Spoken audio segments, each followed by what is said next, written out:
What's up everyone and welcome. In this episode we're going to discuss WordPress. Yes, WordPress again. This time we're talking about AdSanity and AccessPress plugins as well as themes that have vulnerabilities allowing attackers to perform remote code execution.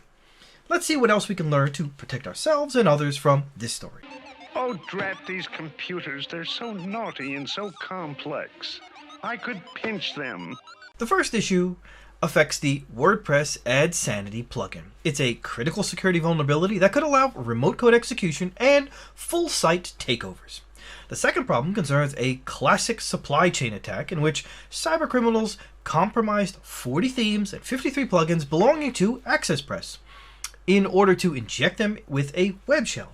Thus, any website that installed one of the compromised add-ons is also open to remote code execution and full takeover. The bug, which carries a concerning 9.9 out of 10 rating on the CVSS vulnerability severity score, could allow a low-privilege user to perform arbitrary file upload, remote code execution, and cross-site scripting attacks, according to researchers at the Ninja Technologies Network. In WordPress, the contributor roles permissions are restricted to only 3 tasks: read all posts and deleting or editing their own posts. Contributors can't publish new posts or upload media files, and so these permissions are usually assigned to one-time or limited role content creators, freelancers, and others who are less trusted to monkey around with a company's website. Congratulations, you're doing a great job by wanting to learn about this WordPress AdSanity and Access plugin/themes, as well as watching my episode about these topics. I appreciate your support. If you think I can improve on anything or just want to say hi, don't forget to leave me a comment in the comment section below. And if you are one of the ones that has not yet subscribed to my channel, please subscribe to my channel and smash the bell to be notified when I upload new episodes where I give you insights into the newest important cybersecurity stories like this one. With my insights, you can be better prepared to protect your company, your family, and yourself against these and other cyber attacks. So hit the subscribe button and let's continue to learn about this story together.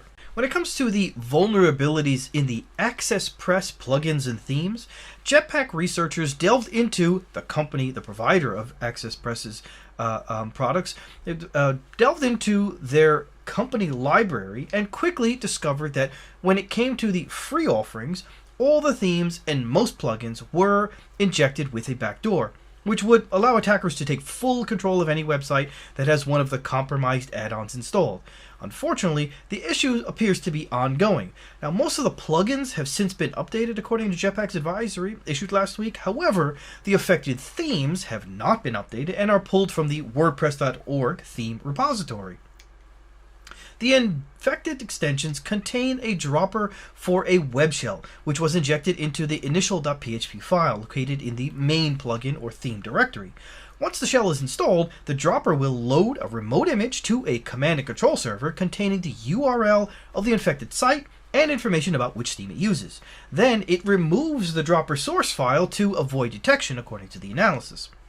The researchers also spotted a second, slightly older variant of the backdoor directly embedded in the theme/plugins functions.php file. However, in all cases, the offerings have all been compromised since at least September. The open source nature of the WordPress world has attracted vast numbers of developers with varying degrees of security experience, or chops, pointed out Yehuda Rosen, senior software engineer at Invisium. Anyone can create and upload their own plugins, themes, and more with no credentials or experience necessary to get started, he told ThreatPost. There are more than 55,000 plugins available for anyone to download from WordPress.org right now, as well as over 9,000 themes, the vast majority written by coders who have little experience with security best practices.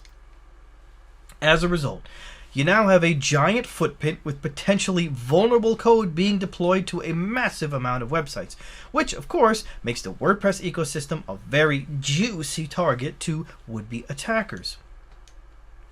even if only 10% of the plugins had security issues, the true number might be significantly higher with thousands of vulnerable themes, Rosen said.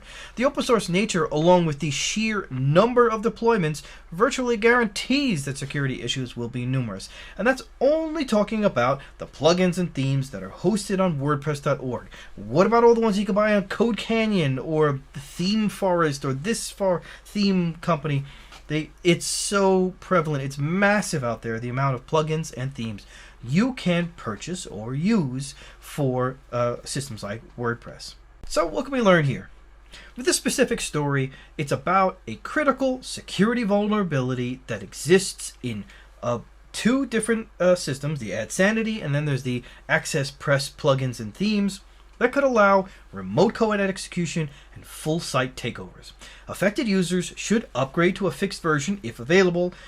If not, for example, for the themes, you should deinstall those themes. You should note that this does not remove the backdoor from your system in case you were infected. So in addition to upgrading to fixed versions or disabling and removing versions that are not or will not be fixed, in addition to that, you need to reinstall a clean version of WordPress to revert the core file modifications done during installation of the backdoor.